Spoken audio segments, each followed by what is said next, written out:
Off the back of the interviews President William Ruto granted to local media yesterday, the Independent Policing Oversight Authority, IPOA, is ready to conduct a public inquiry to investigate claims by President William Ruto over the existence of a container at the Nairobi area police station here in Nairobi, in which the president revealed that security officers could have conducted extrajudicial killings.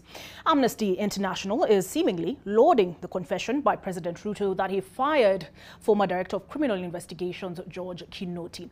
NTV's Vincent Odur kicks us off on NTV tonight. Happy New Year.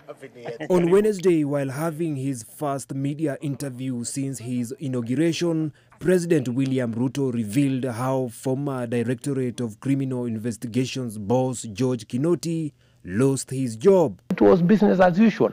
30 bodies in Yala, there's 17 bodies in Garissa. I don't know how many bodies were. You know, people, you know, there was a container here at the Nairobi area where people were being slaughtered in a police station. How did we end up there? You know, what kind of rogue, you know, institution? And that is why I fired that Kinoti man. This confession by the president revealing how deep extrajudicial killings had taken root in the country. According to the Independent Policing Oversight Authority, IPOA, between 2017 and 2021, it received 94 complaints of forced disappearances and missing persons.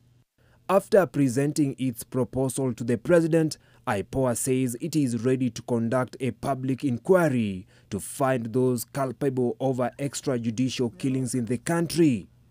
The only thing holding back IPOA for now is lack of funds for the exercise. An inquiry allows people to come forth, and those who need confidential cover to give the information will be accorded that opportunity.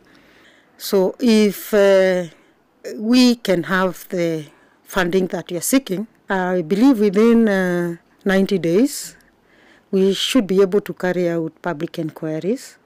Obviously, most of the work will be within Nairobi and Mombasa, and therefore within 90 days we should be able to comprehensively submit a report to that effect. The firing of Kinoti seems to have sent a warning shot to top security officers. Amnesty International Executive Director Irungu Houston argues the only way to stop extrajudicial killings is by holding those involved accountable. Dismissal of officers with responsibility, commanding officers, but even more senior officers, is important because it sends a deterrent to the officers that work under them, that this behavior is not to be tolerated. Arrests and convictions of police officers, including commanding officers, is important because what it does, it sends a message that unlawful policing behavior will not be tolerated.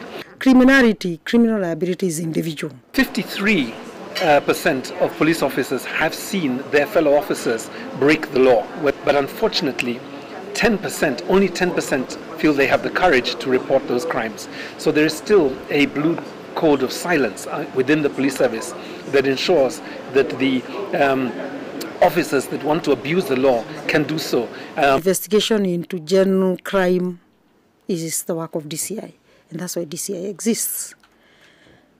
IPOA will step in and carry out the necessary investigations. If from the inquiry we can establish members of the service who are involved, then it becomes our responsibility. Now all eyes are on the head of state to see whether his administration will be able to stop extrajudicial killings and bring to book all those found culpable. Vincent Odur, NTV.